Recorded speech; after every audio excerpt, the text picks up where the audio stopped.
থেকে ময়মনসিংহ বোর্ড 2024 সালের অঙ্কটা আমরা একটু দেখবো। অর্থাৎ একটি গাড়ির সময়ের সাথে প্রাপ্ত বেগের সারণী বা তথ্য চার্ট দেয়া আছে। প্রতি 20 সেকেন্ড অন্তর অন্তর গাড়িটির বেগ কাউন্ট করা হলো। অর্থাৎ এখানে প্রতি 20 সেকেন্ড সময় পর পর গাড়িটির কত বেগ অর্জন করে সেটা দেয়া আছে। অর্থাৎ বেগ বনাম সময়ের একটা তথ্য সারণী বা চার্ট দেয়া আছে।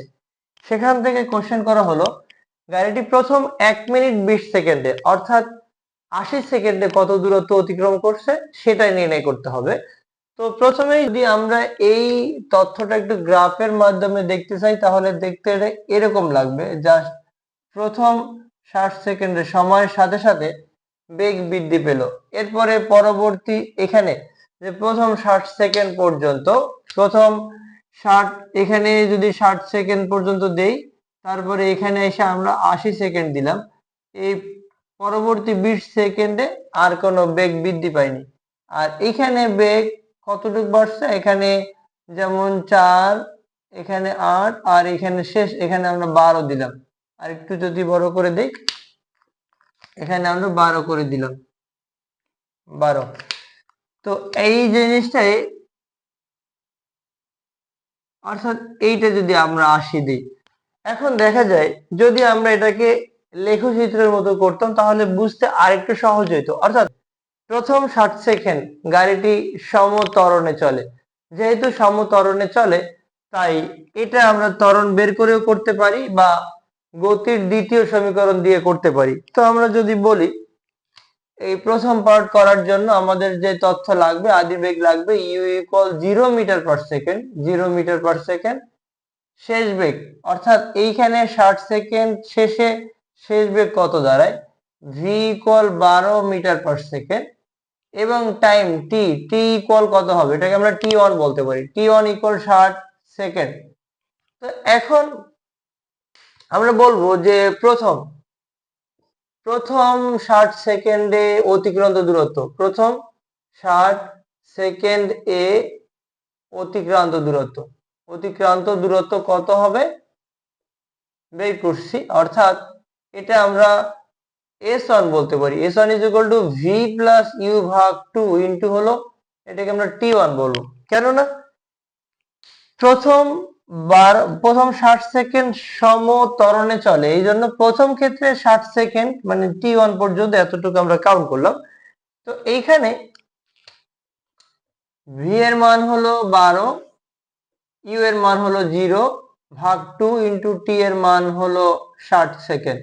যদি আমরা 2 দিয়ে 60 কে কাটি তাহলে 30 দ্বিগুণে 60, 30 সে 12 দিয়ে গুণ করলে 3 বারং 36, অর্থাৎ 360 মিটার হবে। অর্থাৎ 360 মিটার অতিক্রম করে প্রথম 60 সেকেন্ডে। এরপরে পরবর্তী 20 সেকেন্ডে গাড়িটি সমবেগে চলে, অর্থাৎ বেগ 12 অতিক্রম করার পরে বেগ কিন্তু আর কমেনি, তার মানে এটা সমবেগে চলে। আমরা সমবেগে চলমান বস্তুটির অতিক্রান্ত দূরত্ব নির্ণয়ের সমীকরণ জানি। অর্থাৎ শেষ 20 সেকেন্ড এ অতিক্রান্ত দূরত্ব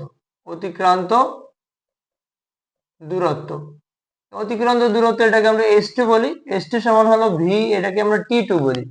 এখন এইখানে আমাদের যে তথ্যটা দেয়া আছে v এর মান দেয়া আছে, অর্থাৎ ফাইনালি যে সর্বোচ্চ যে বেগ অর্জন করলো সেটা 12 মিটার পার সেকেন্ড এবং টাইম t2 কতটুক, অর্থাৎ 80 সেকেন্ড থেকে আমরা 60 সেকেন্ড বাদ দিব, তার মানে এখানে 20 সেকেন্ড পর্যন্ত চলে। তাহলে v এর মান হলো 12 এবং t এর মান হলো 20, যদি 12 দিয়ে গুণ করে দিই, 12 দ্বিগুণে 24, 240 মিটার দূরত্ব অতিক্রম করে।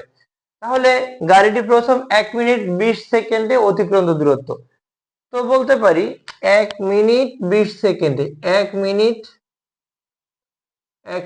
20 সেকেন্ড এ দূরত্ব বা অতিক্রান্ত দূরত্ব বলতে পারি s ইকুয়াল হবে s1 প্লাস হলো s2।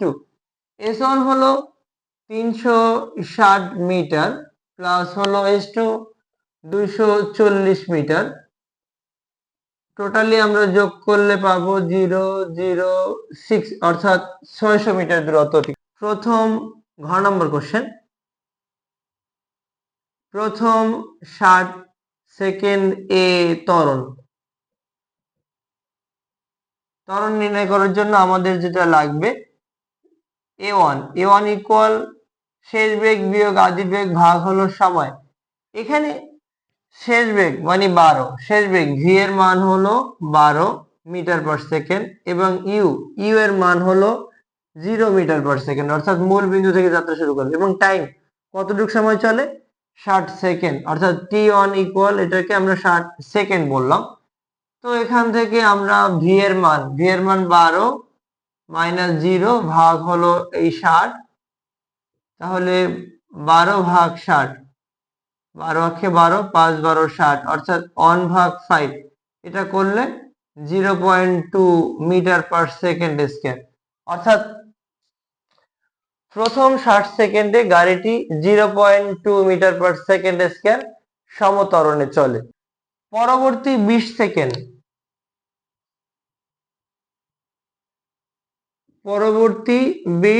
সেকেন্ড, এ ত্বরণ যদি বের করি, এটাকে আমরা a2 বলবো। শেষ বেগ বিয়োগ আদি বেগ ভাগ এটাকে t2 বলছি। এখানে বেগ 12 অর্জন করার পরে বেগ আর বাড়েনি, অর্থাৎ সময় ঠিকই বৃদ্ধি পেল কিন্তু বেগ বৃদ্ধি পেল না। তার মানে এটা আমরা বলতে পারি ভি এর মান হলো 12, ইউ এর মান হলো 12 এবং টাইম টি এর মান হলো 20 সেকেন্ড। তাহলে এখানে 12 থেকে 12 বাদ দিব, 12 থেকে আমরা 12 বাদ দিব, ভাগ করব 20 দিয়ে, অর্থাৎ 0/20, মানে এটা 0 মিটার পার সেকেন্ড স্কয়ার। বেগে চলমান কোনো বস্তুর ত্বরণ থাকে না। এবারে শেষ 40 সেকেন্ড, এ ত্বরণ, শেষ 40 সেকেন্ডে ত্বরণ মানে a3 মানে ভি মাইনাস ইউ ভাগ টি, এটাকে 3 বলছি আমরা। তো এই জায়গা থেকে শেষ বেগ ভি এর মান কত হবে? যেহেতু এক্স অক্ষের সাথে মিলে গেল, এক্স অক্ষের সাথে মিলে যাওয়ার কোনো কারণে ওয়াই এর মান 0, মানে এটা বেগ 0 মানে এখানে 0 হবে। এবং আদি বেগ ইউ এর মান কত? ইউ এর মান যেখান থেকে যাত্রা শুরু করে 12 মিটার পার সেকেন্ড নিয়ে যাত্রা শুরু করে, মিটার পার সেকেন্ড, এটা মিটার পার সেকেন্ড। এবং টাইম টি3 কত হবে? অর্থাৎ 80 থেকে 120 থেকে যদি 80 বাদ দিয়ে দেই, তার মানে এটা 40 সেকেন্ড। আমরা যদি এই মানটা ব্যবহার করি, তার মানে শেষ বেগ 0, আদি বেগ হলো 12 ভাগ হলো 40, এটাকে যদি আমরা কেটে দেই, অর্থাৎ আমরা চাইলে এটাকে 4 দিয়ে কাটতে পারি। 4 দিয়ে কাটলে 3 4 12, 4 10 40, তাহলে -3/4 10 40, -3/10, রেজাল্ট আসে -0.3 মিটার পার সেকেন্ড স্কয়ার। অর্থাৎ গাড়িটির টোটাল পথ এর ত্বরণ কিন্তু আমরা পেয়ে গেলাম।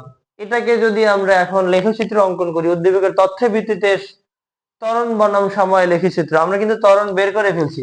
প্রথম ক্ষেত্রে ত্বরণ হলো 0.2 মিটার পার সেকেন্ড স্কয়ার, দ্বিতীয় ক্ষেত্রে ত্বরণ হলো 0 মিটার পার সেকেন্ড স্কয়ার, এবং লাস্ট স্টেপে ত্বরণ হলো আসলে ঋণাত্মক ত্বরণ 0.3 মিটার পার সেকেন্ড স্কয়ার। তো আমরা যদি এটা দিয়ে একটা গ্রাফ অঙ্কন করি, আমরা এখানে একটু বলে নিতে পারি যে লেখচিত্রের এক্স অক্ষ বরাবর সময় এবং ওয়াই অক্ষ বরাবর বেগ ওয়াই অক্ষ বরাবর ত্বরণ স্থাপন করা হয়। অর্থাৎ যে লেখচিত্রের এক্স অক্ষ বরাবর সময় এবং ওয়াই অক্ষ বরাবর ত্বরণ স্থাপন করা হয়, ওই লেখচিত্রকে ত্বরণ বনাম সময় লেখচিত্র বলে। এখন আমরা এই লেখচিত্রটা আঁকছি, অর্থাৎ এক্স অক্ষ বরাবর আমরা ব্যবহার করব সময়, এক্স অক্ষ বরাবর সময়, এবং ওয়াই অক্ষ বরাবর ব্যবহার করব আমরা ত্বরণ। এখানে যেহেতু ঋণাত্মক ত্বরণ দেয়া আছে, তার মানে এখানে মূল বিন্দু থেকে নিচের দিকেও দিব, নিচের দিকে এই জন্য দিব যে এটা আসলে ঋণাত্মক মান দেয়া আছে। এখন ধনাত্মক মানের জন্য আমরা উপরের দিক থেকে কাউন্ট করলাম 0.2 আর নিচে -0.3 এটা দিলাম। থেকে জাস্ট আমরা ওয়াই অক্ষ বরাবর ত্বরণ নিব। ওয়াই অক্ষ বরাবর হলো ত্বরণ, ওয়াই অক্ষ বরাবর ত্বরণ। এখন এদিকে কিন্তু আমাদের সময়। এখন যদি আমরা জাস্ট টাইমটাকে কাউন্ট করি যে 20 সেকেন্ড, 40 সেকেন্ড, তারপরে 60 সেকেন্ড, 80 সেকেন্ড, 100 সেকেন্ড, দেন লাস্ট পার্ট 120 সেকেন্ড। তো প্রথম 60 সেকেন্ড পর্যন্ত গাড়িটি 0.2 মিটার পার সেকেন্ড স্কয়ার সমত্বরণে চলে, অর্থাৎ এটা এক্স অক্ষে সমান্তরাল হবে। এবং পরবর্তীতে 20 সেকেন্ড, পরবর্তী 20 সেকেন্ড সমবেগে চলে। সমবেগে চললে ত্বরণ নাই, ত্বরণ না থাকলে সেটা এক্স অক্ষের সাথে মিলে যাবে, মিলিয়ে দিব। এরপরে পরবর্তী 40 সেকেন্ড অর্থাৎ 80 সেকেন্ড থেকে শুরু করে 120 সেকেন্ড পর্যন্ত, 120 সেকেন্ড পর্যন্ত গাড়িটির ত্বরণ হলো মাইনাস, অর্থাৎ ঋণাত্মক ত্বরণ। ঋণাত্মক ত্বরণ সেটা কত, -3 পর্যন্ত অর্জন করে, -0.3 এই 120 সেকেন্ড পর্যন্ত। এরপরে এটা যেহেতু থেমে যায়, এটা এক্স অক্ষের সাথে আমরা মিলিয়ে দেব। এক্স অক্ষ বরাবর আমরা সময় এবং ওয়াই অক্ষ বরাবর ত্বরণ স্থাপন করব এবং এটাকে ওয়াই অক্ষের ধনাত্মক দিক এবং ঋণাত্মক দিক ও চিহ্নিত করব। এই জন্য চিহ্নিত করব যে আমাদের তো এখানে ঋণাত্মক ত্বরণ আছে। এক্স অক্ষ বরাবর সময়টা কাউন্ট করে নিব। দেখা যাচ্ছে যে প্রথম 60 সেকেন্ড পর্যন্ত গাড়িটি 0.2 মিটার পার সেকেন্ড স্কয়ার সমত্বরণে চলছে এবং 60 থেকে 80 সেকেন্ড অর্থাৎ পরবর্তী 20 সেকেন্ড পর্যন্ত গাড়িটির কোনো ত্বরণ নেই, অর্থাৎ সমবেগে চলে। সমবেগে চললে সেটা এক্স অক্ষের সাথে মিলে যাবে। এরপরে শেষ 40 সেকেন্ড অর্থাৎ 80 সেকেন্ড থেকে 120 সেকেন্ড এর মধ্যে ডিস্টেন্স হলো 40 সেকেন্ড। 40 সেকেন্ডে গাড়িটি -0.3 মিটার পার সেকেন্ড স্কয়ার সুষম মন্দনে চলে, থেমে যায়।